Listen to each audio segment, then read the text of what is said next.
The morning sun streamed through the tall windows of Kensington Palace as Catherine, Princess of Wales, stood before her mirror adjusting her elegant navy dress. Today was special. It marked exactly 1 year since King Charles III's coronation, and the royal family was gathering for an intimate reunion celebration. The event would bring together extended family members, close friends, and key figures who had played important roles in that historic day. William emerged from their dressing room, straightening his tie with practiced ease. After years of royal duties, he had perfected the art of looking effortlessly formal, but Catherine could see the genuine excitement in his eyes. This wasn't just another official engagement. It was a chance to reconnect with family and reflect on a momentous chapter in their lives. "The children are already dressed and waiting downstairs," Catherine said, her voice carrying a hint of amazement.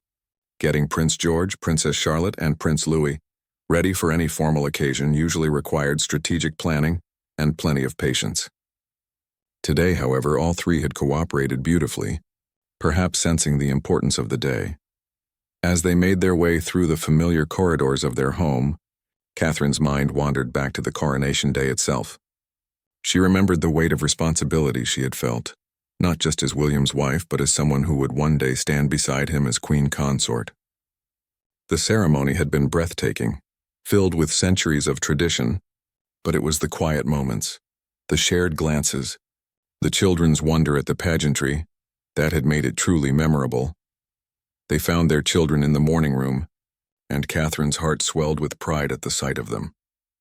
George, now growing taller and more confident, wore a smart navy suit that matched his father's. At 10 years old, he was beginning to understand his future role, but today he was simply an excited boy looking forward to seeing his cousins and grandparents. Charlotte, radiant in a powder blue dress with her hair styled in neat curls, was carefully arranging flowers from the palace gardens into small bouquets. Even at 8, she possessed an innate grace and attention to detail that reminded Catherine of herself at that age. The little princess had developed a love for organizing and had appointed herself the unofficial coordinator of family gatherings. Louis, the youngest at 5, was practicing his bow with intense concentration. His tongue poked out slightly as he focused, and Catherine had to suppress a laugh at his serious expression. Despite his age, Louis had shown remarkable composure during the coronation, though there had been a few amusing moments that had endeared him to the public even more. "Are we ready to see Grandpa King?" Louis asked, using the special name he had given King Charles. The informality might have shocked royal protocol experts, but within the family, it represented the warm, loving relationship that had developed between grandfather and grandson. William knelt down to Louis's level, adjusting the little boy's collar with gentle hands. "Yes, we're going to see Grandpa and Camilla and lots of our family. Remember what we talked about?" Louis nodded solemnly. "Be polite, shake hands properly, and don't run unless someone is chasing me." This last addition was Louis's own interpretation of royal behavior, and it never failed to make his parents smile. The drive to Windsor Castle was filled with the children's chatter about who they might see and what activities might be planned. Catherine watched the English countryside roll past the windows, thinking about how much their lives had changed since the coronation. The additional responsibilities that came with Charles becoming king had shifted everyone's roles, but the family had adapted with remarkable grace. George was asking thoughtful questions about the reunion, demonstrating the curiosity and intelligence that would serve him well in his future role. "Will there be other children there, Papa? And will we see the crown again?" William explained that several of their royal cousins would be attending, along with children of close family friends. As for the crown, that would remain safely in the Tower of London, but there would be plenty of other treasures and memories to explore at Windsor. Charlotte had been quietly observing the landscape, but suddenly piped up with characteristic directness. "Mama, do you think Grandpa Charles is nervous about having been king for a whole year?" The question caught Catherine off guard with its insight. At 8, Charlotte already possessed an intuitive understanding of the pressures and responsibilities that came with royal life. "I think he might have some feelings about it," Catherine replied carefully.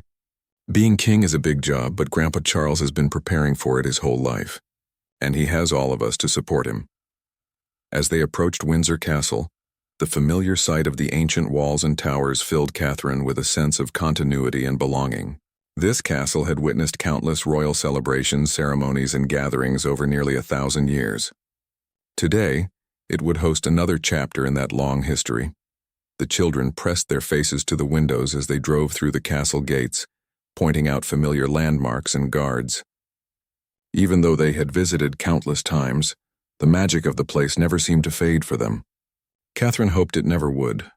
That sense of wonder and connection to their heritage was precious. Their car pulled up to the private entrance where staff members were waiting to greet them. Catherine took a deep breath, smoothing her dress and checking that the children looked presentable. These family gatherings were technically private, but she knew that every detail would be noticed and remembered. More importantly, she wanted the day to be special for everyone involved. As they stepped out of the car, the warm spring air carried the scent of blooming flowers from the castle gardens. William offered Catherine his arm in a gesture that was both formal and affectionate, while the children flanked them with practiced ease. They had learned early how to present themselves as a united family unit. But today that presentation felt entirely natural and genuine.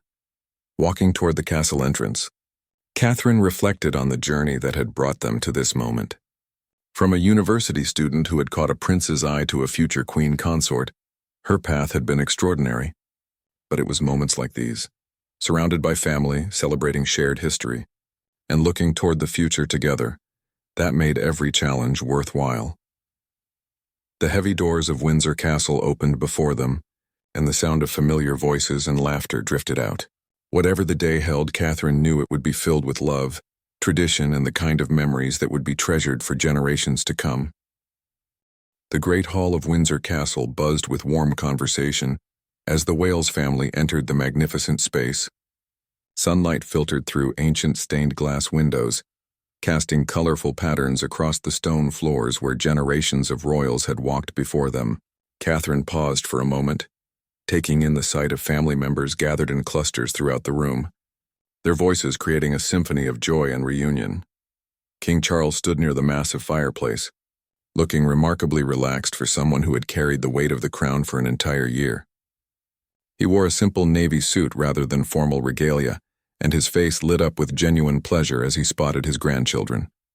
Beside him, Queen Camilla chatted animatedly with Princess Anne, both women radiating the confidence that came from a year of settling into their evolving roles within the monarchy. Grandpa King, Louis's voice rang out across the hall as he broke free from his parents and ran toward his grandfather, his earlier instructions about royal protocol temporarily forgotten in his excitement. The assembled guests turned to watch with amused smiles as the 5-year-old launched himself into Charles's arms. Charles caught his youngest grandson with practiced ease, lifting him high in the air as Louis giggled with delight. "My dear boy," Charles said, his voice thick with emotion, "you've grown so much since I last saw you. Are you still practicing your bowing?" Louis immediately wriggled down and performed an elaborate bow that was technically incorrect but utterly charming. The watching adults applauded, and Louis beamed with pride, completely unaware that his bow would have made royal protocol experts wince. George and Charlotte approached more formally, having mastered the art of balancing familial affection with royal propriety. George offered a perfect bow while Charlotte executed a graceful curtsy, but their restraint crumbled when Charles opened his arms for hugs. Soon all 3 children were clustered around their grandfather, chattering excitedly about their journey to Windsor and everything they had been doing since their last visit. Catherine watched this tender scene with a full heart, remembering her own children's first tentative interactions with Charles years ago. The transformation in their relationship had been remarkable. From the somewhat formal grandfather they had initially known to the warm, engaged Grandpa King, who now occupied such a central place in their lives. William was immediately drawn into conversation with his father about various royal duties and upcoming engagements, but Catherine could see him keeping one eye on the children. Parenthood had changed William in many ways, but perhaps most noticeably, in how he balanced his royal responsibilities. With his fierce protectiveness over his family's privacy and normalcy, Princess Anne approached Catherine with her characteristic directness and warmth. "Catherine, you look absolutely radiant. How are you managing everything? I know this past year has brought additional responsibilities for all of you." Catherine appreciated Anne's straightforward manner. The Princess Royal had always been someone who spoke honestly about the realities of royal life, without sugarcoating the challenges or dwelling on the difficulties. "We're finding our rhythm," Catherine replied truthfully. "The children have adapted remarkably well, though I think they sometimes forget that not everyone's grandfather is the King of England." Their conversation was interrupted by Charlotte, who had appeared at Catherine's elbow with her usual quiet determination. "Mama, Queen Camilla said there are special photo albums from the coronation that we haven't seen yet. May we look at them?" Camilla approached with a knowing smile. "I hope you don't mind, Catherine. I thought the children might enjoy seeing some of the behind-the-scenes photographs that weren't released to the public. There are some particularly lovely ones of all of you during the rehearsals." Catherine nodded her approval, touched by Camilla's thoughtfulness. The Queen Consort had developed a wonderful relationship with the children, always finding ways to make them feel special and included while respecting Catherine and William's parenting decisions, as Camilla led the children to a comfortable seating area where several leather-bound albums waited. Catherine noticed other family members beginning to arrive. Prince Edward and Sophie entered with their children, Louise and James, who immediately gravitated toward George and Charlotte. The young cousins didn't see each other frequently enough for Catherine's liking, but they always picked up their friendships exactly where they had left off. The sight of all the royal children together brought back vivid memories of the coronation day itself.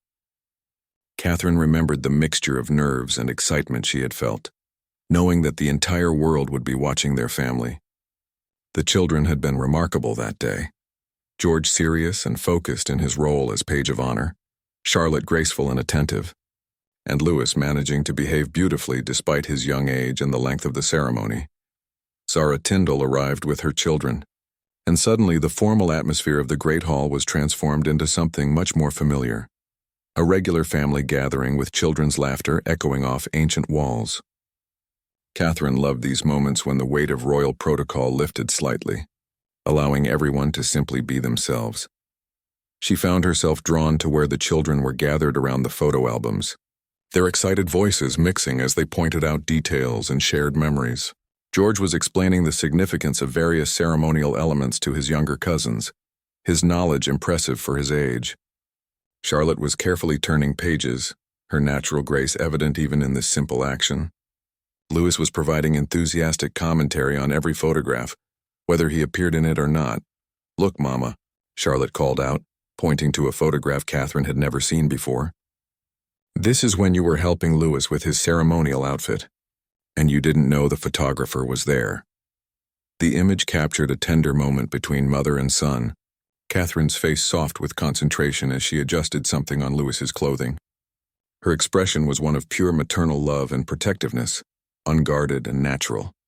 Looking at it now, Catherine was struck by how much emotion the photograph conveyed, the weight of the moment, her love for her son, and her determination to help him succeed in his important role. William appeared beside her, studying the photograph over her shoulder. "I remember that moment," he said quietly. "You were so worried about Louis getting overwhelmed, but you needn't have been." "He was perfect, we all were," Catherine replied, meaning it completely. The coronation had been a triumph, not just for Charles and Camilla, but for the entire family. They had navigated the enormous public attention, the complex protocol, and the emotional significance of the day with unity and grace. King Charles approached their group, having extricated himself from discussions about state business. His eyes were drawn to the same photograph that had captivated Catherine and William. "That's one of my favorites," he said, his voice gentle. "It captures something essential about our family, the love and care we have for each other, especially in moments of importance." Looking around the great hall at her gathered family, Catherine felt overwhelmed by gratitude. The past year had indeed brought changes and challenges, but it had also strengthened bonds and created new traditions. This reunion was already proving to be exactly what she had hoped, a celebration of family, a recognition of shared accomplishments, and a moment to appreciate how far they had all come together. The afternoon sunshine streamed through the windows of St. George's Chapel as the family gathered for a private moment of reflection. This sacred space where Harry and Meghan had married, where Prince Philip's funeral had taken place, and where so many pivotal royal moments had unfolded, felt like the perfect setting for quiet contemplation about the past year. Catherine walked slowly down the familiar aisle, her children beside her in respectful silence. Even Louis seemed to understand the solemnity of the moment, his usual boundless energy contained as he held tightly to his mother's hand. The chapel held so many memories for their family, both joyful and sorrowful, and returning here felt like coming home in a deeply spiritual way. King Charles stood at the altar, not in his role as monarch but as a father and grandfather. His voice when he spoke carried none of the formal tones of state occasions. Instead, it was warm, personal, and filled with genuine emotion as he addressed the small gathering of family members who had joined them in this intimate moment. 1 year ago, in Westminster Abbey, I made sacred promises to serve our nation and the Commonwealth, Charles began, his gaze moving lovingly across the faces of his family. But today I want to speak about different promises, the ones we make to each other as a family, and how those bonds have sustained us through this remarkable year. William stood slightly behind his father, and Catherine could see the pride and love in his expression. The relationship between father and son had evolved significantly since the coronation, moving from the formal hierarchy of heir and monarch to something deeper and more collaborative. Catherine had watched William step into his expanded role with characteristic dedication, but she had also seen how much he valued his father's guidance and support. Charlotte and George sat in the front pew, their attention completely focused on their grandfather's words. Both children had matured noticeably over the past year, developing a deeper understanding of their family's unique position and responsibilities. Catherine often marveled at how naturally they balanced their roles as royal children with their fundamental need to simply be kids. "George," Charles said, addressing his grandson directly, "your service as page of honor during the coronation was exemplary. You showed courage, dignity, and grace under enormous pressure. But more than that, you showed me what it means to support family with love and dedication." George's cheeks flushed slightly at the praise, but he maintained his composure with the poise of someone far older than his 10 years. Catherine felt a surge of maternal pride, remembering how nervous George had been in the weeks leading up to the coronation, and how beautifully he had risen to the occasion. "Charlotte," Charles continued, "your natural grace and kindness have been a constant source of joy for all of us. The way you looked after Louis during the ceremony, making sure he was comfortable and engaged, showed the compassion that will serve you well throughout your life." Charlotte smiled shyly, instinctively reaching for Louis's hand. The bond between the siblings had grown stronger over the past year, with Charlotte often taking on a protective older sister role that came to her naturally. "And Louis," Charles said, his voice becoming even warmer, "my dear boy, you brought such joy to that solemn day. Your enthusiasm and genuine happiness reminded all of us why we do what we do, not for ceremony or tradition alone, but for the love we share and the hope we represent for the future." Louis beamed at his grandfather, practically glowing with happiness at the recognition. Catherine remembered how worried she had been about Louis's ability to sit still during the long ceremony, but he had surprised everyone with his focus and good behavior. Queen Camilla rose from her seat and moved to stand beside Charles, her presence adding another layer of warmth to the moment. Over the past year, she had settled into her role as queen consort with quiet dignity, and her relationship with William's children had blossomed beautifully. "This past year has taught us all so much about the importance of family support," Camilla said, her voice clear and confident. "Catherine, your strength and grace have been an inspiration to me personally. Watching you navigate your expanding role while remaining such a devoted mother has shown me what true leadership looks like." Catherine felt tears prick her eyes at the unexpected praise. The past year had indeed been challenging, with increased public attention and new responsibilities, but she had tried to handle everything with the dignity befitting her position and the authenticity that felt true to herself. William stepped forward, placing a gentle hand on his father's shoulder. "Papa, watching you embrace your role as king while remaining the loving father and grandfather we've always known has been remarkable. You've shown us that duty and love aren't opposing forces. They can strengthen each other." The emotion in William's voice was unmistakable, and Catherine could see how much this moment meant to both father and son. Their relationship had not always been easy, but the shared experience of the coronation and the year that followed had brought them closer together than ever before. Princess Anne, who had been sitting quietly with her characteristic reserve, spoke up from her pew. This family has always been at its best when we support each other through both triumph and challenge. This past year has been a triumph, but it's been our unity that has made it so successful. Catherine looked around the chapel at the faces of people who had become so central to her life and her children's lives. When she had first joined this family, she could never have imagined moments like this, intimate, genuine gatherings where the weight of royal protocol gave way to simple human connection and love. Louis, who had been sitting quietly throughout the adult conversation, suddenly stood up and walked to his grandfather. Without hesitation, he wrapped his small arms around Charles's waist in an impromptu hug that perfectly captured the spirit of the moment. "I love you, Grandpa King," Louis said simply, his voice carrying clearly through the chapel. Charles bent down to return the hug, and Catherine could see tears in his eyes. "I love you too, my dear boy. All of you, more than you'll ever know." The simple exchange seemed to unlock something in the group, and suddenly the formal atmosphere dissolved entirely. Charlotte rose to join the hug, followed quickly by George, and then the adults were all embracing, creating a circle of family warmth in the ancient chapel. Standing in that moment, surrounded by the people she loved most, Catherine felt an overwhelming sense of gratitude. The past year had brought challenges and changes, but it had also brought their family closer together. They had faced the enormous responsibility of the coronation as a united team, and they had emerged stronger for it. As they gradually separated from their family embrace, Catherine caught William's eye and saw her own feelings reflected there. Love, pride, gratitude, and a deep sense of peace about the path they were walking together. Whatever the future held, they would face it as they had faced this past year, together with love and unwavering support for each other. The afternoon tea in the oak drawing room was unlike any formal royal gathering Catherine had ever attended. Queen Camilla had specifically requested that protocol be relaxed, wanting this to feel like a genuine family celebration rather than a state function. The result was magical, children's laughter mixed with adult conversation, creating an atmosphere that was both regal and wonderfully human. Louis had appointed himself the official cake distributor, carefully carrying small plates to each guest with the serious concentration of someone handling precious artifacts. His formal bow before presenting each serving had become increasingly elaborate with each delivery, much to everyone's amusement.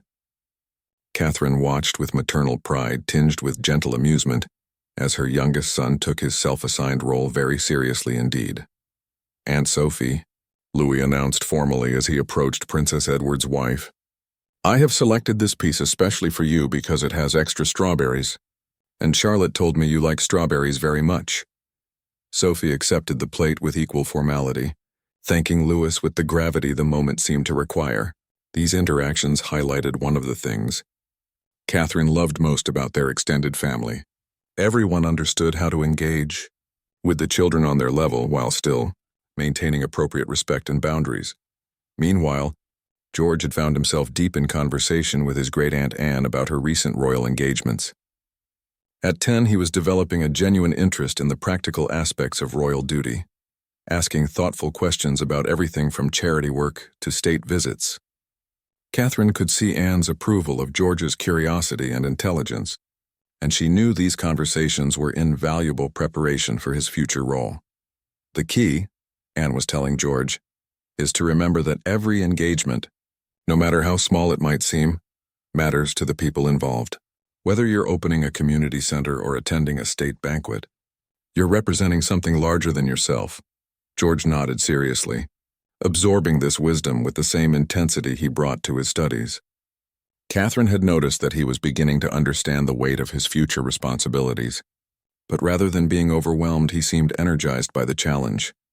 Charlotte had gravitated toward Queen Camilla, who was showing her a delicate porcelain tea set that had belonged to Queen Elizabeth II. The 8-year-old handled each piece with reverence, asking detailed questions about its history and significance. Catherine could see that Charlotte was developing an appreciation for the traditions and artifacts that connected their family to its long history. "This teapot," Camilla explained, "was your great-grandmother's favorite for private family gatherings. She always said that the most important conversations happened over properly brewed tea." Charlotte's eyes widened with wonder. "Did she really use this when you visited her?" "Many times," Camilla confirmed, and I hope that someday you'll serve tea from it to your own children and grandchildren. Continuing the tradition. The idea clearly delighted Charlotte, who began asking more questions about family traditions and how they were passed down through generations. Catherine was touched by Camilla's patience and the obvious care she was taking to help Charlotte understand her place in the long line of royal women. William had been drawn into a corner conversation with King Charles about upcoming state visits and diplomatic obligations, but Catherine could see him listening with half an ear to his children's various conversations.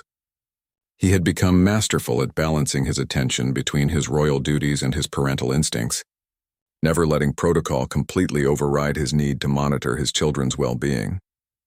Prince Edward appeared at Catherine's side, carrying his own cup of tea and wearing the slightly bemused expression of someone watching his extended family navigate the unique challenges of royal childhood. "They're remarkable, your three," he said quietly. "The way they handle all of this attention and responsibility while still being so genuinely themselves is extraordinary." Catherine smiled, following his gaze to where Louis was now demonstrating his improved bowing technique to a delighted Princess Anne. "Some days I can hardly believe this is our life," she admitted. "When I married William, I knew it would be different, but I never imagined moments like this, where being royal feels less like a burden and more like an incredible privilege." Their conversation was interrupted by Charlotte, who approached with the careful steps of someone carrying something precious. In her hands was a small leather-bound book that Camilla had given her permission to examine. "Mama," Charlotte said, her voice filled with awe, "this is great-grandmother's personal diary from when Papa was born. Queen Camilla said I could read just one page, and it's all about how happy she was to have a new grandson." Catherine accepted the diary with the reverence it deserved, carefully opening to the page Charlotte indicated. The handwriting was unmistakably Queen Elizabeth II's, elegant, precise, and filled with genuine warmth as she described her joy at William's birth and her hopes for his future. Reading those words, written decades before she had ever imagined being part of this family, Catherine felt a profound connection to the woman who had shaped so much of their lives. The entry spoke of hopes for William's happiness, his service to others, and his eventual role as a father himself. It was deeply personal and deeply moving. She wrote about hoping Papa would find someone who would love him for who he really was. Not just because he was a prince, Charlotte said, having clearly memorized the relevant passages. "Do you think she would have liked you, Mama?" The question caught Catherine off guard with its directness and its underlying hope. She thought about her relationship with Queen Elizabeth II, the early nervousness, the gradual acceptance, and finally the warm affection that had developed between them over the years. "I think she did like me," Catherine said honestly. "She was always very kind to me, and she seemed to approve of how Papa and I raised all of you. But more importantly, I think she would be proud of the man your father has become and the family we've built together." George had wandered over during this conversation, drawn by the mention of his great-grandmother. At 10, he remembered her more clearly than his younger siblings, and Catherine could see that he missed her guidance and presence. "She always said that being royal was about service," George said thoughtfully, "not about being special or different, but about having the opportunity to help other people. I think about that a lot when I'm nervous about my future role." William, who had been approaching their group, caught the end of George's comment. He knelt down to his son's level, his expression serious but warm. "That's exactly right, George. And do you know what the best part is? You don't have to figure it all out alone. You have all of us to help you, just like I had great-grandmother to help me. And now I have Grandpa Charles. The family connection, the passing of wisdom and responsibility from one generation to the next, was almost tangible in that moment." Catherine could see how each person in the room played a role in supporting and guiding the others, creating a network of love and duty that made even the heaviest responsibilities manageable. Louis, who had completed his cake distribution duties, joined their family cluster with the satisfied air of someone who had completed an important mission. "Did I do good job, Mama?" he asked, seeking the approval that mattered most to him. Catherine gathered her youngest son into her arms, pressing a kiss to the top of his head. "You did a wonderful job, sweetheart. You made everyone feel special and welcome." Looking around the room at her family, biological and chosen, related by blood and by love, Catherine felt a deep sense of contentment. This was what she had hoped for when she had married into the royal family. Not just the grand ceremonies and public duties, but moments like this where they could simply be a family who loved and supported each other through everything life brought their way. The Windsor Castle gardens were bathed in golden late afternoon light as the family gathered for what had become an impromptu outdoor celebration. King Charles had suggested they take advantage of the beautiful weather, and soon the formal reunion had transformed into something that felt much more like a family picnic than a royal gathering. Catherine found herself sitting on a vintage blanket that Queen Camilla had produced from somewhere in the castle's depths, watching as Louis attempted to teach his grandfather the finer points of a game he had invented, involving strategic placement of pine cones. The sight of the King of England crouched on the grass, listening intently to his 5-year-old grandson's increasingly complex rules, was both amusing and deeply touching. "No, Grandpa King," Louis was saying with enormous patience. "The brown pine cones are the knights and they can only move in straight lines. The gray ones are the dragons and they can go anywhere but they have to roar first." Charles dutifully roared, much to Louis's delight and the amusement of the watching adults. Catherine marveled at how easily her father-in-law had adapted to this grandfather role, setting aside the formality that defined so much of his public life to engage completely with his grandchildren's world. Meanwhile, Charlotte and Princess Anne were engaged in what appeared to be a very serious discussion about horses. Charlotte's passion for riding had grown considerably over the past year, and Anne, with her Olympic equestrian background, was the perfect mentor for a young girl eager to improve her skills. "The key is building trust with your horse," Anne was explaining as they walked slowly around the garden's perimeter. "It's not about control or dominance. It's about partnership and communication." Catherine could see Charlotte absorbing every word, her natural love of animals combining with her emerging understanding of the patience and dedication required for true excellence. These conversations with family members who shared her interests were invaluable for all the children, providing them with role models who understood both their unique circumstances and their individual passions. George had discovered an old croquet set in one of the garden sheds and was attempting to set up a proper game, enlisting help from various adults who were more than happy to participate. William was assisting with measuring the correct distances between hoops, while Prince Edward offered commentary on technique and strategy. "This was one of your great-grandmother's favorite garden games," William told George as they positioned the final hoop. She was remarkably competitive and had very strong opinions about proper croquet etiquette. George grinned at this information, clearly delighting in any details about his great-grandmother's personality and preferences. Catherine had noticed that all the children craved these personal stories about family members, wanting to understand the people behind the public roles. Queen Camilla approached Catherine with 2 glasses of fresh lemonade, settling beside her on the blanket with the comfortable ease of someone who had truly found her place within the family structure. Over the past year, Catherine and Camilla had developed a friendship that went beyond mere family obligation, based on mutual respect and shared experiences navigating royal life.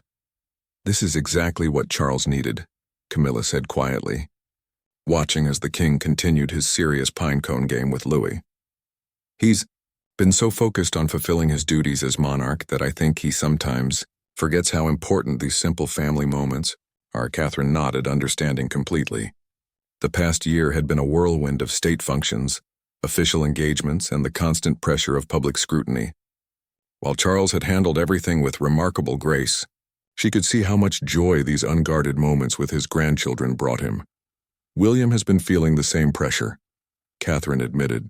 "He takes his increased responsibilities so seriously. Sometimes I have to remind him that it's okay to just be a father and husband. The children need both versions of him, the future king and the man who builds blanket forts and tells silly jokes."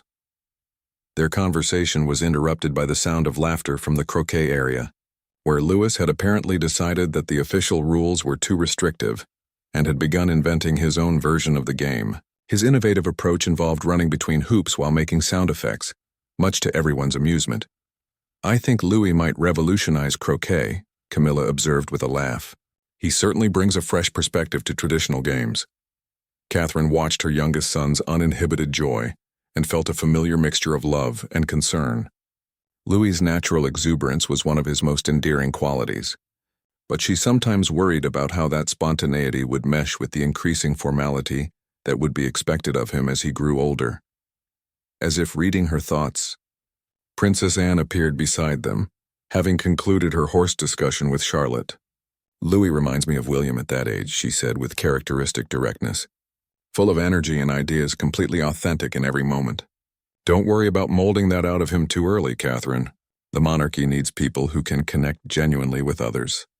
The reassurance from Anne, who had navigated her own royal childhood and understood the unique challenges it presented, meant more to Catherine than she could express. Sometimes she felt overwhelmed by the responsibility of raising children who would live their entire lives in the public eye. But conversations like these reminded her that she wasn't facing these challenges alone. George had successfully organized a proper croquet tournament, with teams that mixed adults and children in delightfully untraditional combinations. Catherine found herself partnered with King Charles, while William teamed up with Charlotte, and Louis insisted on playing by himself because, as he explained seriously, he needed to test his new rules properly. "I must warn you," Charles told Catherine as they prepared for their first shot. "I inherited your great-grandmother's competitive streak when it comes to garden games. I take my croquet very seriously indeed." Catherine laughed, appreciating this glimpse into Charles's personality, away from his public role. "I'll do my best not to disappoint your Majesty," she replied with mock formality. "Please," Charles said, his tone warm and genuine. "Today I'm just Grandpa Charles, or better yet, just Charles. Save the titles for state occasions." The request touched Catherine deeply, representing as it did the evolution of their relationship from formal family connection to genuine affection and respect. She had worked hard to earn her place within this family, and moments like these confirmed that her efforts had been successful. As the game progressed, with much laughter and good-natured arguing about rules and technique, Catherine found herself thinking about how different this gathering was from the Coronation Day that had brought them all together. That day had been about history, tradition, and the solemn weight of duty. Today was about love, connection, and the simple pleasure of being together without cameras or protocol dictating their behavior. Charlotte had joined Anne as an unofficial referee, taking her role very seriously and consulting a dusty rulebook she had found in the croquet set. George was providing running commentary on everyone's technique, displaying a natural leadership quality that would serve him well in his future role. Louis continued to play by his own rules, creating chaos and laughter in equal measure. Watching her children interact so naturally with their extended family, Catherine felt a deep sense of satisfaction about the life she and William had built for them. Despite all the unique challenges of royal childhood, her children were growing up surrounded by love, supported by adults who understood their situation, and grounded in values that would serve them well regardless of what the future held. As evening approached, the family gathered in the blue drawing room, where King Charles had arranged for a special presentation that would serve as the centerpiece of their coronation reunion. Catherine could sense anticipation in the air as everyone settled into comfortable seating arrangements, the children instinctively positioning themselves where they could see clearly, while still maintaining the respectful attention they had learned was expected during important family moments. "Before we conclude this wonderful day," Charles began, his voice carrying both warmth and a hint of ceremony, "I wanted to share something special with all of you. Over the past year, I've been working with historians and archivists to create a comprehensive record of our coronation experience, not just the public ceremony, but the personal journey our family undertook together." Queen Camilla moved to assist Charles as he unveiled an elegant wooden cabinet that had been positioned discreetly near the fireplace. Inside, Catherine could see several leather-bound volumes, each tooled with gold lettering and bearing the royal coat of arms. These weren't just photo albums or official records. They were clearly something much more significant and personal. "Each family has received their own complete set," Charles explained, his eyes moving lovingly across the faces of his children and grandchildren. "But I wanted us to explore the first volume together, because it tells the story of how our family prepared for and experienced one of the most important days in recent royal history." George moved closer, his natural curiosity about history and tradition drawing him toward the books. "May I see, Grandpa?" he asked politely, and Charles immediately made space for his grandson beside him. The first volume fell open to reveal photographs that Catherine had never seen before. intimate moments from the weeks leading up to the coronation that had been captured by a private photographer Charles had commissioned specifically for this project. The images showed the family during rehearsals, fittings, and quiet preparation moments that the public had never witnessed. "Oh my," Catherine breathed, seeing a photograph of herself helping Charlotte with her hair during one of the dress rehearsals. The image captured a tender mother-daughter moment, both of them focused and serious but clearly comfortable with each other. "I had no idea anyone was photographing these moments. I wanted to ensure that we preserved not just the ceremony itself, but the journey," Charles explained. "Future generations should understand that behind every public moment of royal duty, there are real people with real emotions, working together to serve something larger than themselves." Charlotte had joined them at the book, and her face lit up with delight as she spotted a photograph of herself and Louis during one of their etiquette lessons. In the image, Charlotte was patiently demonstrating the proper curtsy, while Louis watched with intense concentration, his tongue poking out slightly and his characteristic expression of focus. "I remember that day," Charlotte said softly. "Louis was so worried about doing everything perfectly for the coronation. I told him that great-grandmother always said the most important thing was to do your best with a kind heart." The wisdom in Charlotte's words, delivered with such natural grace, brought tears to Catherine's eyes. At 8 years old, her daughter was already demonstrating the emotional intelligence and empathy that would serve her well throughout her royal life.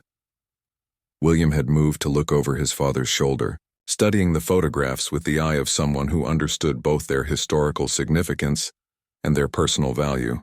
"These are extraordinary, Papa. What a gift to preserve these memories so thoroughly." As they continued through the volume, Catherine was struck by how the photographs told a story of family unity and mutual support.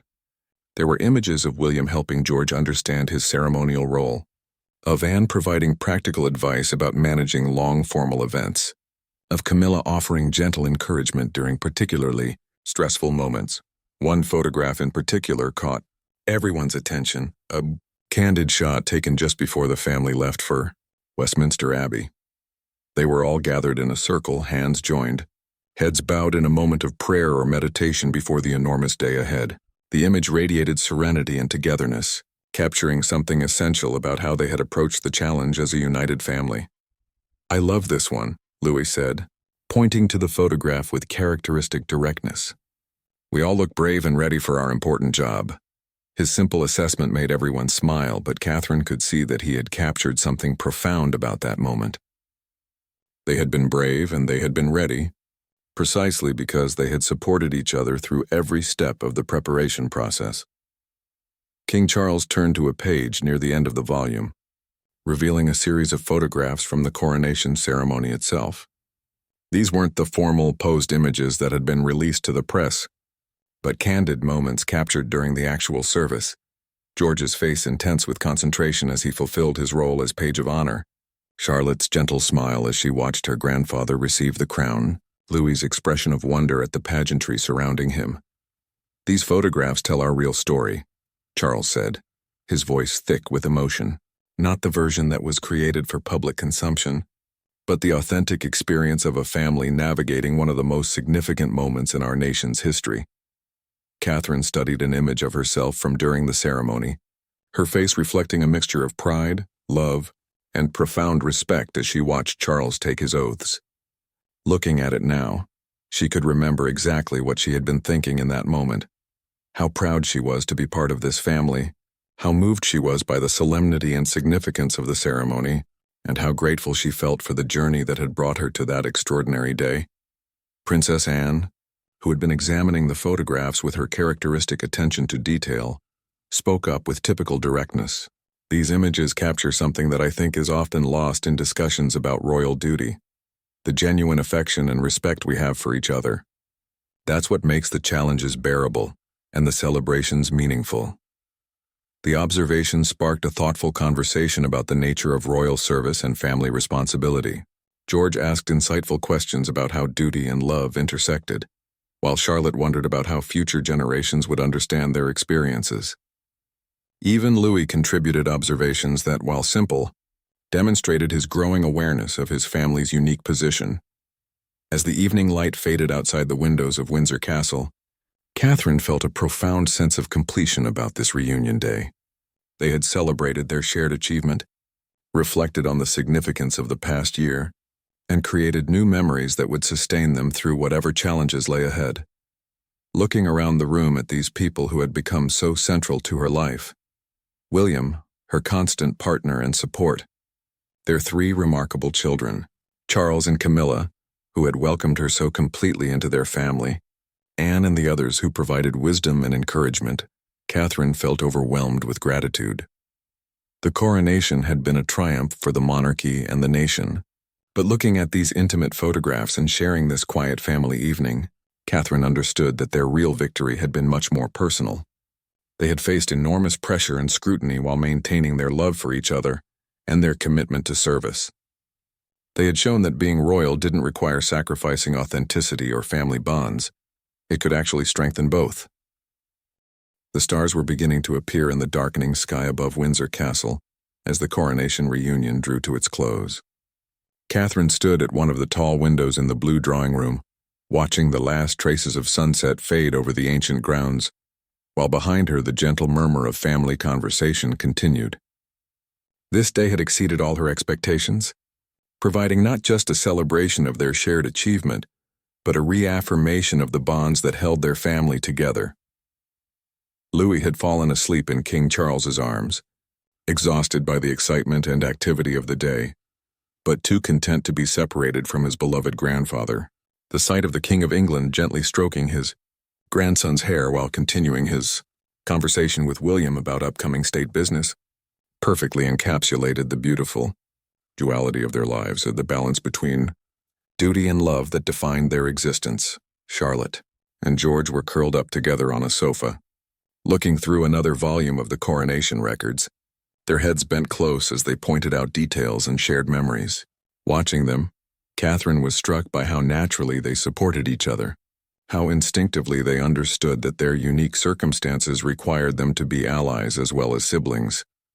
"They're remarkable children," Queen Camilla said quietly, joining Catherine at the window. "The way they handle everything, the attention, the expectations, the protocol, while still being so genuinely themselves. You and William should be enormously proud." Catherine smiled, accepting the compliment while recognizing how much of their children's success came from the support system that surrounded them. "We've been blessed with an incredible family to help raise them," she replied. "Days like today remind me how fortunate we are to have so many people who love them and understand what they need." Their quiet conversation was interrupted by George approaching with one of the photo albums, his expression thoughtful in the way that meant he was processing something important. "Mama," he said, settling beside them, "looking at all these pictures from the coronation makes me think about what it will be like when it's Papa's turn, and then eventually mine." The weight of the question surprised Catherine, though she realized it shouldn't have. George was approaching an age where the reality of his future role was becoming more concrete and immediate. Rather than being overwhelmed by it, however, he seemed genuinely curious about how the experience might unfold. "What are your thoughts about it?" Catherine asked, wanting to understand his perspective before offering her own insights. George considered the question with characteristic seriousness. "I think I understand now why great-grandmother always talked about service being a privilege rather than a burden. Looking at Grandpa Charles during the coronation, and seeing how he's handled this first year as king, I can see that he really does feel honored to serve our country." The maturity of his observation moved Catherine deeply. At 10, George was already grasping concepts about duty and leadership that some adults never fully understood. "That's a very wise way to look at it," she said. "And do you know what the best part will be?" "What?" George asked, leaning forward with interest. "You won't have to figure it all out alone," Catherine replied, echoing the words William had spoken to his son earlier in the day. "You'll have Papa to guide you just like Grandpa Charles has guided him.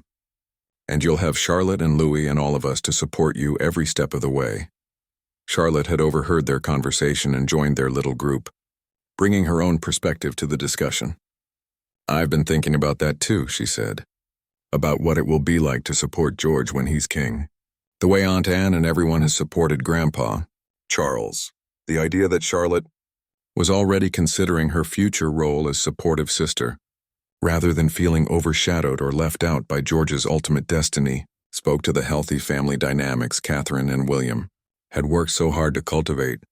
They had always emphasized that each child had important contributions to make, regardless of their position in the line of succession. William had noticed their family huddle and approached, settling into a chair nearby with the easy grace of someone completely comfortable with his surroundings and circumstances. "Deep thoughts?" he asked, his tone light but his eyes serious as he recognized the significance of the conversation taking place. "We're talking about the future," George explained, "about coronations and service and how families support each other through important moments." William nodded thoughtfully, understanding intuitively what his son needed to hear. "The wonderful thing about our family," he said, "is that we have centuries of experience to draw upon. Every generation has faced unique challenges, but they've also had the wisdom and support of those who came before them."